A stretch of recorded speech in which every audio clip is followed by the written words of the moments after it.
Hello everyone, Christina Werner here. Welcome to another video for SimonsStamp.com. Today I'm using the Circle Masks stencil set from Simon to create an ink blended background. These circle masks are really great. You get 5 of them. You have both the outer and the inner piece for these circle masks. So in total, you actually have 10 pieces. So I'm just taking these circles out of the center, and I'm going to be using the 3 smaller masks today. So I'm going to do a bunch of ink blending. I thought these are really great used just with one circle at a time to spotlight something on a card or a project. But I was thinking, what would happen if you just created a big circle background with all of these masks? So I'm using a bunch of different Simon ink colors today, and I'm going to be blending on these masks. I'm using the color Hollyhock first, and I'm also using a small pink blender brush from Simon. And I have the large set of brushes and also the smaller set of brushes. And the larger set of brushes I've dedicated to my Distress Oxide inks. And you don't want to mix your oxide inks with other types of inks. So those brushes I will be only using with oxides. So the smaller brushes, I decided I would dedicate them for use with dye inks. So I'm moving on to the color Hot Mama.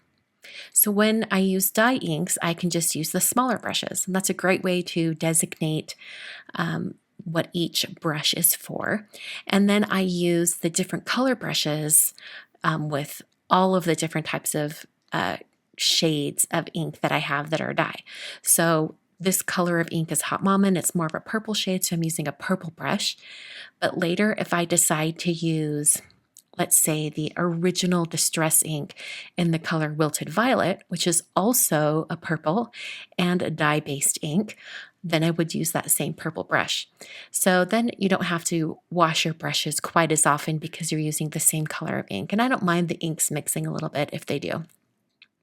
I moved on to the color Sunshine and then now Scuba. And I'm just layering these circles on top of each other. And right now they're not layered too much. They're mostly just kind of overlapping a little bit.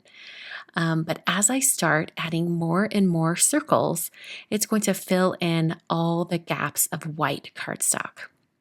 So I'm adding in some Blue Jay, and now I've gone back to Hollyhock. So I've used all the colors at least once. I'm coming back in and doubling up and having more instances of each color. Putting a Scuba over that purple and also the pink. I was worried that some of these colors, as I overlapped them, would create unpleasant colors. Generally, pinks and greens or reds and greens overlap and they create mud. But I was pleasantly surprised how well these layered on top of each other, especially for being dye inks. So after I had kind of all the edges blended, I then had that area right in the center that was white. So I decided to just do a full complete circle and blend in the blue shade. And then I just started overlapping more and more of these shapes until I had all of them completely filled in. Now, for the stencils, when I cleaned them off after each blending, I just used a paper towel to wipe them off. That's definitely enough to get enough ink off that if I were to go to a completely different color, nothing would mix. But of course, you can clean them off later. And you notice how the paper towel is not picking up the ink on the surface of this craft sheet. I'm using a little spritz of Simons Stamp Ultra Clean Stamp Cleaner in a paper towel, and that pulls up that ink no problem. You can use the same exact method for cleaning your stencils or masks. It takes the Simon ink off those. And then follow up with a little bit of clean water just to make sure you don't have that oily, greasy surface from the stamp cleaner. All right, so I've done all my blending. I've got my background here, and it looks amazing. I'm going to do some heat embossing on top. And because of that, I want to make sure that all of these inks are completely dry. So you could definitely leave it to air dry for a little bit, but I decided to use my heat tool to speed up the drying process. I'm now using the A2 Thin Frames die set from Simon, and I just want a little white frame to go around the center area of my card design. So I've picked the third from the largest. I'm deciding which stamp I'm going to use from this stamp set. I'm going to use the Get Well Soon that's in that bottom corner. And that is the, I think it's Sympathy Mixed Greeting stamp set. I think that's what it's called, or Mixed Greeting Sympathy. Lots of great sympathy sentiments in that stamp set. I'm going to use the one that says Get Well Soon. So I die cut my frame out of some white cardstock and using a little bit of craft tacky glue from Simon on the back of that frame. And then I'm placing it down onto my card design. So it's a little bit skewed. It's not quite on there straight, but not a huge deal. If I was to do it again, I would have used that interior piece on the card, just temporarily adhered it, and then I could line up the frame right on top. That would have been a little bit of a better method for applying the frame, but not a huge deal in the long run. I prepped the center area of my card design with an anti-static powder tool, and then I'm just testing that center area to make sure I won't have any embossing powder sticking. Looks like I'm good to go. So now I'm going to stamp my greeting right there in the center. I'm using that Get Well Soon that I showed before, and I'm going to transfer that to the door of my MISTI and then ink up my stamp with Versamark ink. Like I mentioned, I'm going to be doing some heat embossing, so Versamark is a great ink for that. Press that down, and that's going to stamp my greeting in Versamark so that I can apply some embossing powder. Speaking of, the embossing powder I'm using today is Alabaster embossing powder from Brutus Monroe.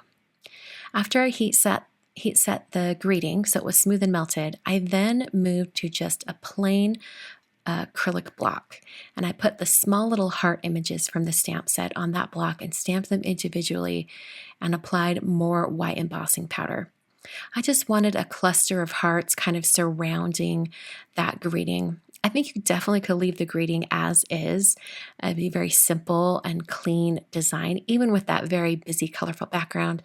But I decided I wanted to have a little bit more whimsy to this design, so I added these hearts kind of scattered around my greeting.